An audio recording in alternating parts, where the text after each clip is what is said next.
Welcome. Thanks for everyone for joining us for today's webinar. Which reader or technology should I choose? My name is Jeff Rushton. I'm the Chief Technical Officer here at Alarm Corp, and I'm also joined today by Alarm Corp's Business Development Manager, Diane Brazil. Great to be here, Jeff. Thanks, Di. Just before we get started, I'll bring up the right slide. For those who haven't joined us before for a webinar, I'll just run through a couple of main points to remember. Firstly, you'll see that you're currently muted. If you could please remain that way for the duration of the webinar, that would be great. And also, just to ensure that you can see the presentation and hear me, if you wouldn't mind clicking on that hand icon. Okay. It's looking good. Okay, you can put those down now. Thanks very much.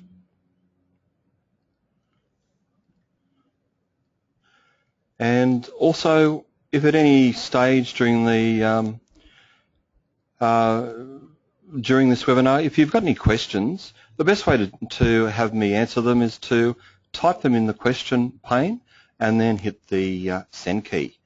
And then the duration of this webinar, we'll run through any of those questions and attempt to answer those for you. But without further ado, I guess, might get Di just to give a very brief background on what basic access control is, and that should lead us into our discussion today. Thank you. Thanks, Jeff. What is access control? Physical access control is a matter of who, where, and when. An access control system determines who is allowed to enter or exit, where they are allowed to exit or enter, and when they are allowed to enter or exit. Electronic access control uses computers to solve the limitations of mechanical locks and keys. When a credential is presented to a reader, the reader sends the credentials information.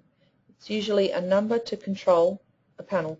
The control panel compares the credentials number to an access control list, grants or denies the presented request, and sends a transaction log to a database. When access is denied based on the access control list, the door remains locked. If there is a match between the credential and the access control list, the control panel operates a relay that in turn unlocks the door. There are three types of authenticating information: something the user knows, like a password, passphrase, or PIN; something the user has, such as smart card or a key fob; or something the user is, such as a fingerprint verified by biometric measurement. We'll be focusing on the second point, something the user has, card or a fob.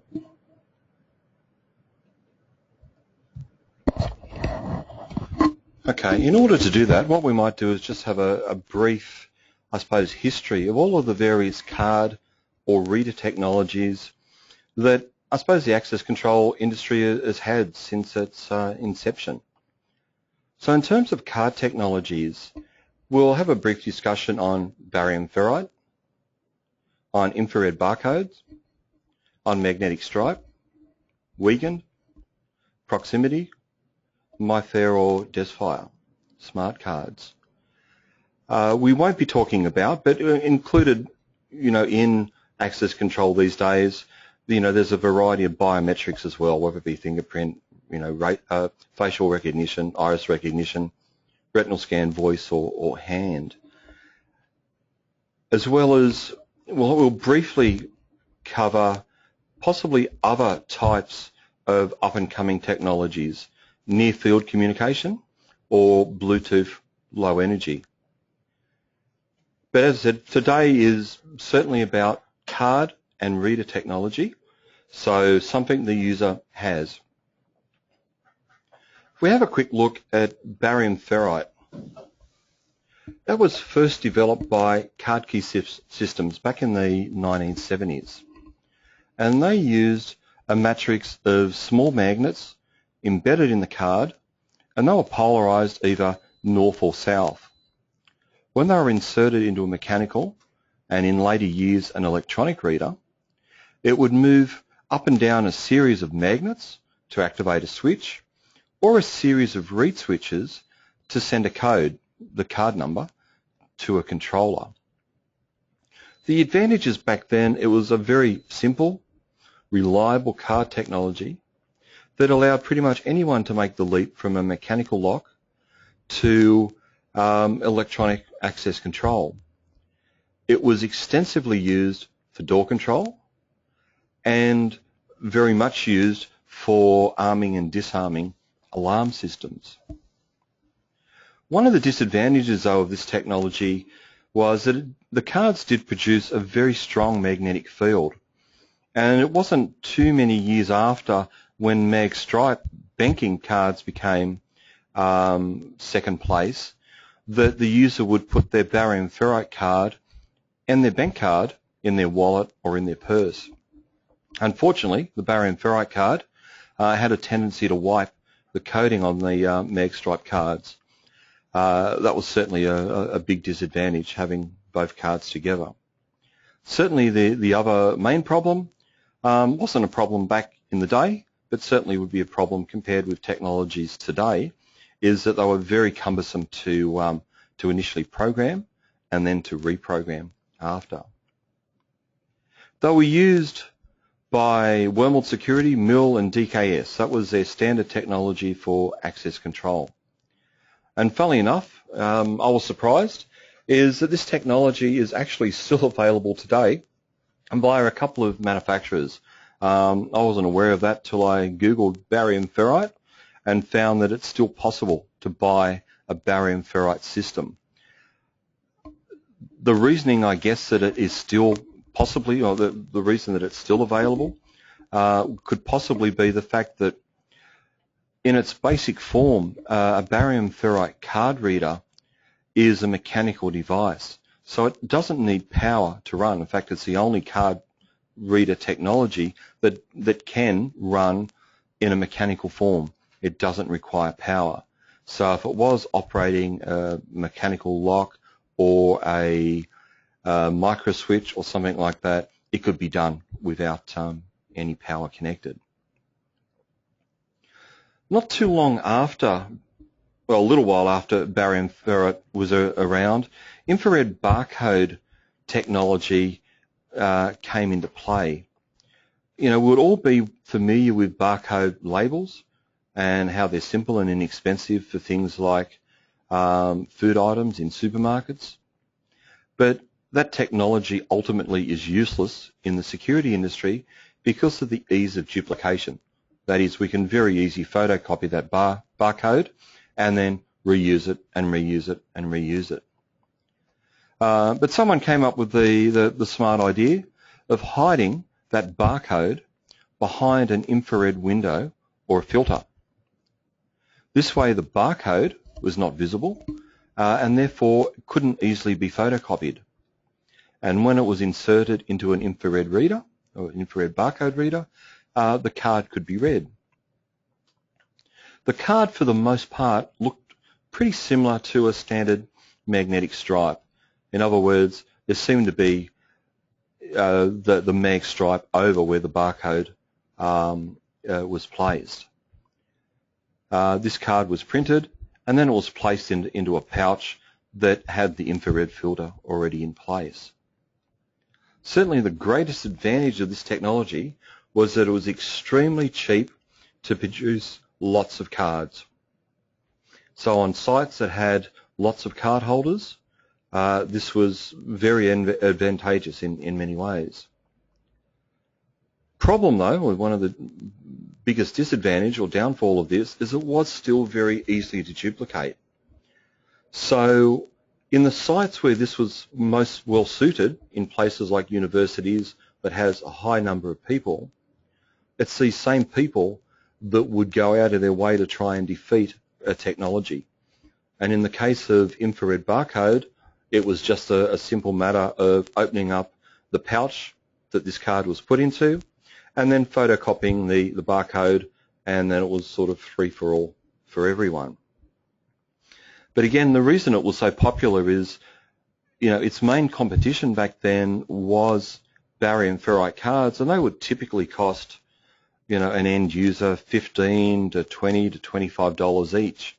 One of these infrared barcode cards could be as cheap as a couple of dollars. So it had its place. Unfortunately, its security level didn't. As far as I'm aware, this was launched many years ago by ASCO in Australia. I've got here it had limited success. At the time it had extremely good success until it was widely known and commonplace on how to defeat the technology. Then it became not so popular. While these two technologies were coming of age, MagStripe was pretty much released. This was developed by IBM in the 50s, and it was first used in the 80s in our market. And it's certainly proven to be a reliable, secure way of storing information on a piece of plastic using a magnetic stripe. The implementation, though, in our industry really wasn't as successful as that of the banking and ATM industry. And the main reason for that is to do with wear and tear. It's unlikely that you're going to use your ATM card 20 or 30 times a day, not unless you're loaded or you're extremely poor by the end of it. Where an access control card, it was very likely you could use your card dozens and dozens of times a day. Hence the plastic card and the magnetic stripe had a tendency of wearing out very quickly. As well as the card, the reader heads required maintenance because they were being used constantly as well.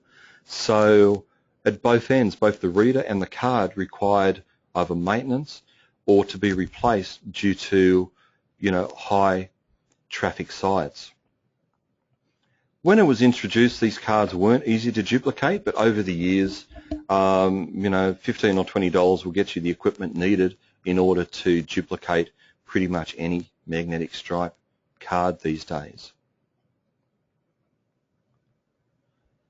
Then Wiegand came into play. Back in 1975, Mr. Wiegand developed this technology, and it was using a special wire that, funnily enough, became known as the Wiegand wire. And this wire has got special characteristics that can detect very small magnetic fields.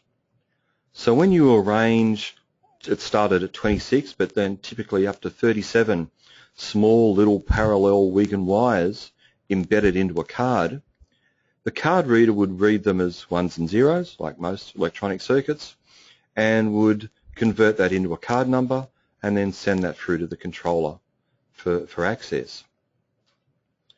I've got here that Wiegand cards probably aren't very popular today. Certainly they're not popular at all, if even available for new installations. There's probably still hundreds, probably thousands of installations that use this technology, but yeah, it's certainly not typically used today. But funnily enough, the protocol that was developed with this technology is still used, the Wiegand protocol, on just about every other card reader technology to the controller. And we'll talk a little bit more about that later on. Certainly the advantage of this technology was it really was the first secure card format. These cards weren't prone to duplication. They were very difficult to duplicate initially. For the most part, they were reliable. And part of the reason for that is the readers were the first readers that didn't require any moving parts. So now a reader could be used in a harsh environment or outdoor, and wasn't prone to the same problems of a barium ferrite or a mag stripe or an infrared reader that needed to be inserted and had moving parts. These were actually waterproof, so you could put them underwater and they'll still read as well. The only real disadvantage of the system back then was the standard 26-bit protocol caused a few issues. It caused card misreads. They didn't really have very good error checking, So it was very possible, very likely at some stage, that if your card number 42 and you badged it, that it could potentially come up as someone else's card number, and then your access would be based on their privileges, not on your own. So that was definitely an issue. To combat that, they put more wires in the card to get up to about 37 bits, and then included lots of parity bits in order to, I'm going to say, potentially eliminate that problem.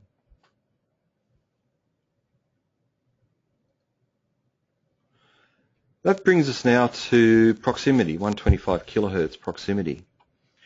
The cards typically come in two styles, either passive or active. A passive card doesn't have a battery, and it's powered by when it comes into range of a reader. So it's powered by radio frequency signals, and therefore a passive card has a limited range, a number of centimetres rather than potentially meters, which an active card does. So an active card has an internal battery, and it has a greater range. Could be a few feet to quite a number of meters. So they're used in applications where a longer read range is required. So maybe you're in your vehicle, you've got your tag, and you don't want to wind it down and put it up to a reader. You can drive over a sensor, and your gate will open. Certainly, the place where we see this in everyday use for everyone is on our toll roads. They all use active cards as a means of identifying you. Like with any battery though, they're going to go flat. Typically, and it depends on the card, they'll last between 5 and 7 years before that card typically has just got to be replaced with a new one. Absolutely the main advantage of proximity when it came out, first, non-contact technology. It doesn't need to be inserted or swiped. That alone makes it take off very quickly, and certainly today would be the most widely used card technology. Disadvantages, there aren't many, but certainly there are various card copying devices that exist, and you can duplicate an existing card if you have one. Certainly, I've said that before, one of the interesting things, not only with the proximity readers, but literally all card readers these days, is they'll practically all use the Wiegand interface as the communication between the card reader and the card reader interface. And that format could be anything between 26 to 56 bits in length, as well as lots of other different formats within that can be utilised. Proximity was the first card where you could order and have your own custom secure format as well. So that brings us on to smart cards, or MIFARE or DESFire systems. So MIFARE was invented by NXP Semiconductors, and they recently have claimed to have licensed billions of smart card chips and many millions of reader modules. So this is a technology that has taken off, and admittedly that obviously doesn't just include security, it's big in financial. It's taken off leaps and bounds in the short amount of years that it's been available. The technology is both embedded though in both the card and the reader. All the other technologies just have a relatively passive reader. The readers here actually interrogate the card, and the card interrogates the reader. There are a variety of MIFARE standards around. I'm not going to get into the nuts and bolts of exactly how these operate, but ultimately, if you knew that the MIFARE Classic was the original version of the card when the technology became available, it was replaced not that long ago with MIFARE Plus, which is the replacement for the standard card. There is MIFARE DESFire, That was the original version of a secure format smart card. Today, DESFire EV2 is the standard, but DESFire EV1 is probably the standard that is used currently in most access control systems. EV2 only came out last year, and I don't know if it will be adopted or not into our industry, but we'll see that in coming slides as well.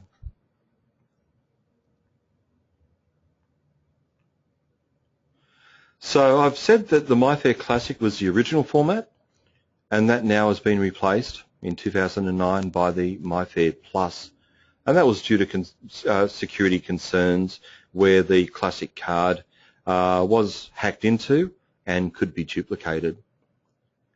MIFARE DESFire, as I said, was the original security version of the card, and in 2008 it was replaced by the EV1 card, and last year by the EV2. Some of the absolute advantages of a smart card is they come in different memory sizes. Today, even 1K is probably becoming less common, but you can get them between 1K and typically 16K in size, so they can store more information.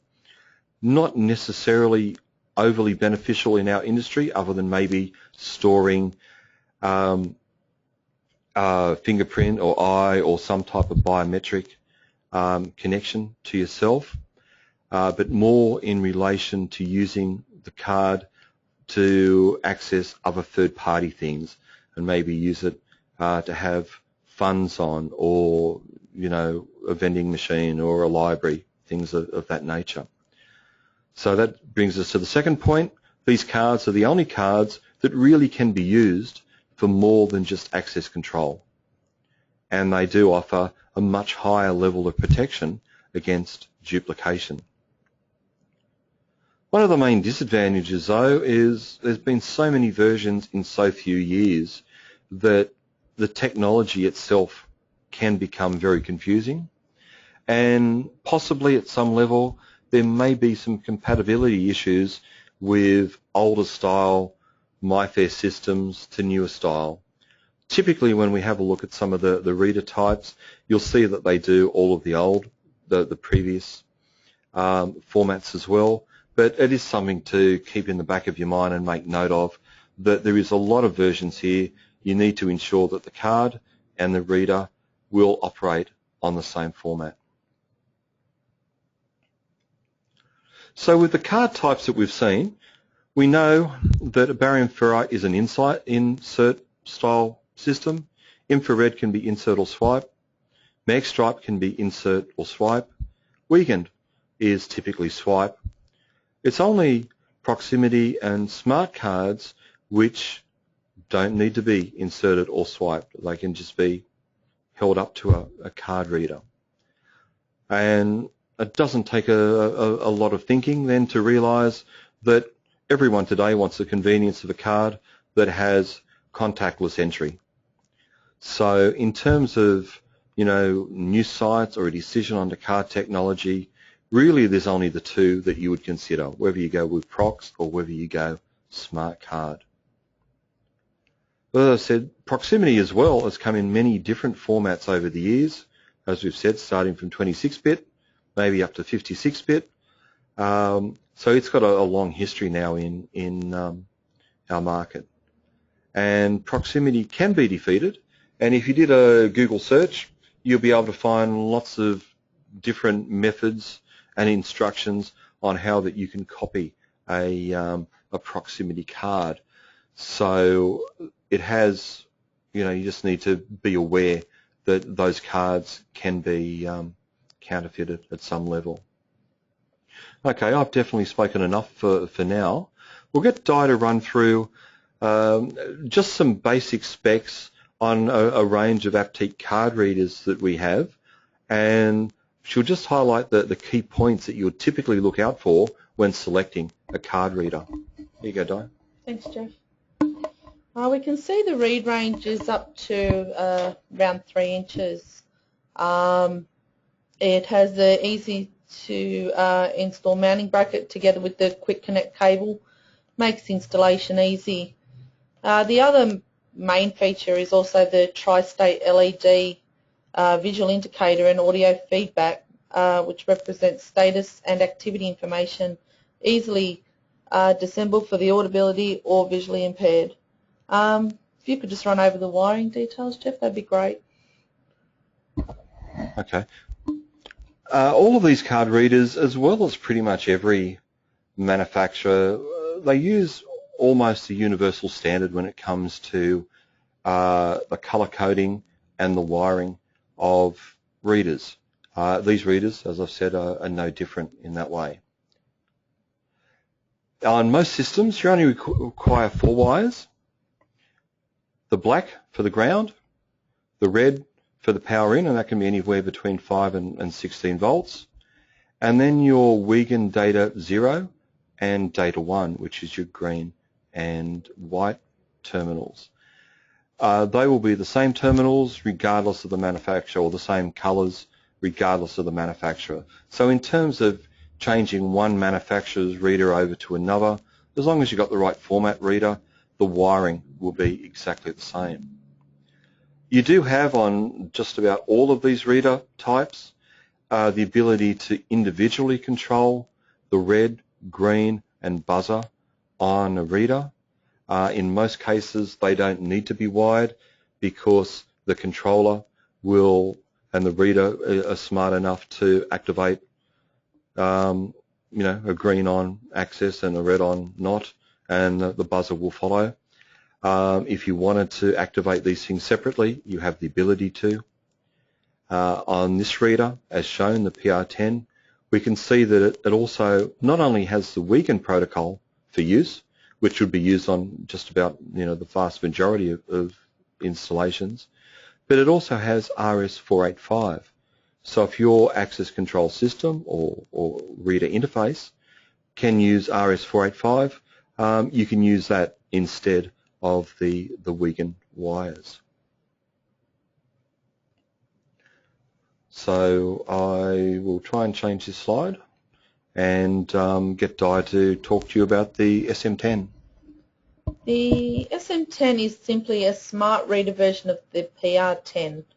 The SM10 can read most MIFARE DESFire formats and is in a small mullion style reader. Aptec also have a range of multi-format readers capable of reading proximity and smart cards. We'll talk about these in coming slides.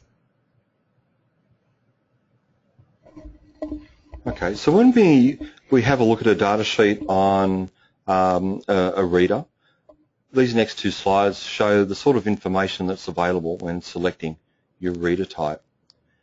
Certainly the most important thing is what type of reader it is. So we can see here the PR10 is proximity, SM10 smart, and the others are multi-technology. It will tell us the frequency. So proximity is 125 and smart is 13.56 meg.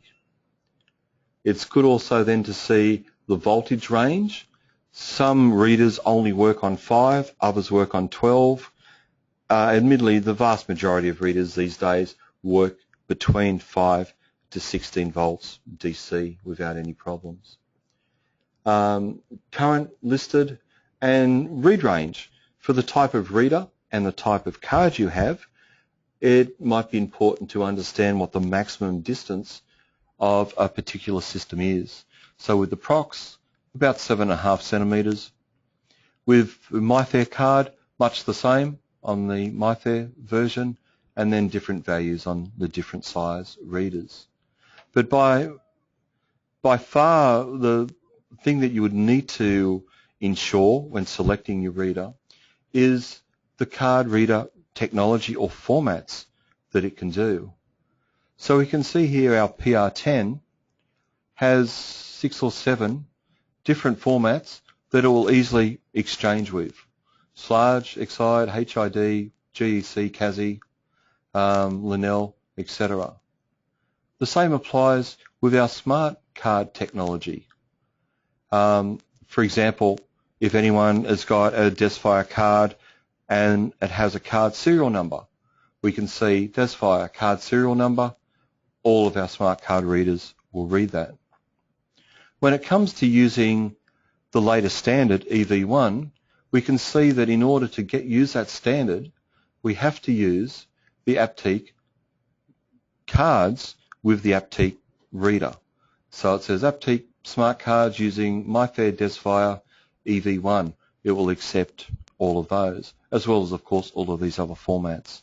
So it's important to know the format first, and obviously the technology, in order to select whether it be any one of these readers or, in fact, any reader that you choose to look at. If we just do a very quick comparison between proximity readers and cards and smart technology, encryption. Can the card information be duplicated or not? We can't guarantee that with proximity, but with smart, it's much more difficult, in some cases at the moment impossible, to duplicate some formats. If we did compromise one card and found the details of a card, can we compromise the entire system or just that one card? On a proximity system, if you manage to suck the information out of card number 42 and know how the format is produced, it in most cases would be possible to create card number 50, card number 100, card number 242. In essence, your whole system can be compromised by someone reading and duplicating one single card. In the case of smart cards and readers, if you did manage to duplicate that one card, it doesn't affect any other card in the system. You can just remove that card out of your system, make it void, delete, and it won't affect your entire facility. Is there two-way communication between your card and reader to confirm that they belong together? Proximity, no, it's only one way. Proximity, the card is a static card number. It just sends it constantly. As long as the reader sees that signal, it will accept it and work to whatever the privileges of that card is. With smart, it interrogates both ways. The card interrogates the reader to make sure it's for the right site. The reader interrogates the card for the same thing. Speed, that a smart card can actually read 100 times faster than a proximity card. So communication rate is improved. Can we use that card for more than just one thing? In other words, can we store more than one ID? The Prox, no, it's only got the one number and that's it. Smart could have lots of different ID numbers, codes for different systems for different purposes. Can we program additional information onto that card? Well, with proximity we can't. It's got the card number. With smart cards, depending on the memory size, we have all sorts of other areas that we can program information into that could be useful to a system that is reading it. And can we use this other card for third-party devices? So we can use it for access control. Can we use it for cashless vending, record storage, biometric templates? Again, with smart cards, absolutely. Proximity, no, we don't have that ability. So we've got some real quick frequently asked questions and answers that I'll get Dido to run through to give you a better understanding on the difference between the two technologies. Yes, Jeff. The first one we come across is, what is the best way to migrate or transition from old proximity card technology to newer contactless smart technology? The easiest and most cost-effective plan for migration involves the use of multi-technology readers. Rather than replacing entire card populations immediately, which is typically administratively intense, customers can replace readers and migrate at their own pace. Once multi-technology readers have been installed, the user can begin distributing secure contactless smart cards. A security office may choose to administer these new cards according to established policy. What technology does aptio utilise and or support? MIFARE and MIFARE DESFire EV1. What are the benefits of multi-technology readers? Benefits include easy migration to smart card technology from Proximity, the ability to use multiple credential types in one facility, and the ability to transition at one's own pace from Proximity to smart technology. Can my access control system support smart readers? If the access control system can support a Wiegand reader or a Wiegand input, then yes. If it supports Proximity readers and cards, it can support smart and multi-technology readers and cards. What is iClass? iClass is a proprietary smart card technology developed by HID that operates on an ISO standard. What is aptio? aptio is a smart technology brand that operates on another ISO standard and is based on an open architecture design built on smart technology using MIFARE and MIFARE DESFire EV1. aptio's smart technology enhances the intelligence of products in readers, credentials, and smartphone applications. aptio seamlessly interfaces and communicates with a variety of products and provides a platform that easily adapts as new innovations enter the marketplace. What's the difference between ISO 14443 certification and ISO 15693? ISO 14443 and ISO 15693 both apply to smart cards. The significant differences include the data transmission rates and the read range allowed by the respective standards. ISO 14443 transmits data up to 4 times faster than ISO 15693. ISO 14443 operates a 106K baud data transfer speed. ISO 15693 operates a 26K baud data transfer speed. In general, ISO 14443 cards have a shorter read range for security but faster data transfer speeds than ISO 15693 cards. Okay, where do we go from here? The trend, I think, using smart cards and whatever new increasing secure encryption comes out, in the future, will continue. I don't think we've seen the end of smart cards by a long way. But I think in the next little while, 6, 12, 18 months, I've got a feeling that the major change will be the way in which the reader communicates with the controller. As it stands, the standard Wiegand protocol is used and almost universally by, I will probably say universally, I don't know a card reader that doesn't have the Wiegand protocol inbuilt. But the types of events that you get from the reader for the user is typically limited, well not typically, it's limited to maybe 3 LEDs. You can get a green, yellow or red, and you can get a buzzer. That's about it. What if you could get additional information? Maybe more colours to indicate different things, maybe a multi-tone buzzer, maybe an alphanumeric display that gives feedback to the user as to what they need to do or the condition of their status. This protocol's already out and it's called OSDP.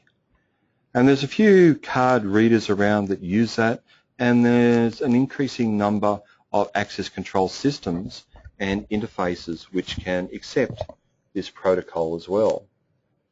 Just want to briefly show you one of the card readers that we have. It's from Siemens, and it's an AR4 XS. These read MIFARE cards. I'm going to tell you that it's an attractive next generation card reader, They include an OLED display, which helps not only in the installation and service, but primarily for the end user. It's designed, for today. It looks modern, it's robust, and works with a full range of MIFARE formats. The keypad on the top left, the one that's got it's got a keypad and it's got a green light frame, or it's got a light frame around the entire outside of the reader, as well as a few other LEDs on it, as well as the alphanumeric display. So, you badge your card now, we can get more lights. We can get words that say, in this case, access granted. If we did get an access denied, it would tell us why. The wrong time, wrong door. It might be a dual custody, so it says, next person badge your card. Could be in a man lock. You could put in your custom messages as well that come up specific for a certain task. You can change the color with those messages. There's about 16 different colors at about 16 different intensities that you can have come up. We can customize it down to even having the individual backlight on a particular button, light or not light, when required. So from the end user's perspective, they're getting a whole lot more feedback than they have ever had before. So the whole idea, I guess, is to make their experience better and easier to use an access control system.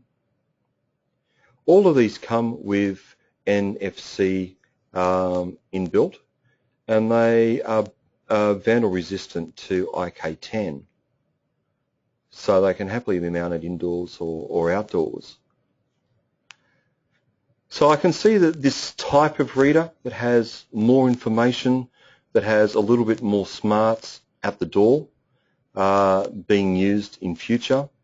These readers come at a slightly increased premium, as you would expect, but I can see the cost of these coming down quite considerably to the stage where they're commonly used on standard jobs also. To sum up though what we've seen today, in some ways I might have bagged the standard proximity system a little, but the proximity access control system is still absolutely fine for the vast majority of commercial applications, when the dollar is really important and when the level of security really isn't of extreme paramount importance. In saying that though, the comparable smart card system these days is maybe only about 10%, certainly in the reader cost is about 10% dearer than the similar proximity reader. So it's not substantially dearer and offers obviously greatly enhanced security, as well as the ability, whether it be straight away or down the track, to potentially use that card for something other than access control. So it may be an easier sell to your customer if that card can be used and has credit on the canteen or in a vending machine, or, I don't know, I was going to say in the library, but they're old hat these days, in some other area where an ID or money is required. Certainly the multi-format systems are a good choice when the customer wants to transition from an existing proximity system over a period of time and without the large initial expense that goes along with it. Or potentially when a customer uses proximity on one or a number of other sites and they want to include smart card access on this new site, but they still wish to have all of their employees that are on these other sites with their existing card to access this new site. Where are we going to go from here? Put this in your diary. I'm going to make a little bit of a prediction that's probably happened in the last couple of weeks. With the introduction of NFC in the latest iPhones that are being released tomorrow, as well as many Android phones already have NFC enabled in them. I've got a feeling that we're going to see in a very short period of time that many mainstream access control manufacturers, they'll start adopting this into their software and into their hardware platforms to allow anybody to use a mobile phone as a form of credential and not supply them with a card. So, you know, your access control system would be able to message or email or send by Bluetooth the authority to use a particular door or particular doors for a particular period of time. These systems, I mean, they already exist, but they're not mainstream. They're not, you don't see them every day. Certainly there's a number of hotels that use this sort of thing. I can see the fact that now with the latest iPhones in a year, 2 years' time, when everyone has got either the latest iPhone or the latest Android phone, that now it makes sense they can include this, and the vast majority of people will already have that technology in their hands. So watch that space. If you'd like to know more, I'll get Di to give you all the info. If you'd like any information, including brochures and data sheets, they can be found at our website, alarmcorp.com.au. Subscribe to Alarm Corp Pulse and you'll receive all the new information and new products that come out automatically. If you register online, you can have access to our e-commerce platform, which has pricing, and you can also place your orders. To contact your nearest Alarm Corp representative, you can see the details here. You can contact Jeff or myself. You can also contact Richard Bell, who is our National CCTV Product Manager, and you could also contact Stephen Dinger, who's our Manager for the Southern States, for Victoria, South Australia, also WA and Tasmania. We're now on Facebook, LinkedIn and Twitter. If you just search Alarm Corp, you'll see us appear on any of those sites there. Alarm Corp will be conducting regular webinars for the remainder of the year. Every third Thursday we'll be holding an intrusion-based webinar. The next one coming up is, are all power supplies really the same? Every second Wednesday we have a CCTV webinar. To register for any future webinar or view any previous webinar, please visit the Alarm Corp website. If you click on resources, then webinars, you'll see that the next CCTV webinar was and will be how resolution affects your storage requirements. When you attend one of our webinars, you'll have access to special promotions. For all purchases made online through our e-commerce platform, please enter the promo code SEPWEB14 during checkout to receive an additional 10% off your already discounted trade prices. This applies to nearly all Alarm Corp's product range, with a few exceptions as listed at the bottom of your screen there.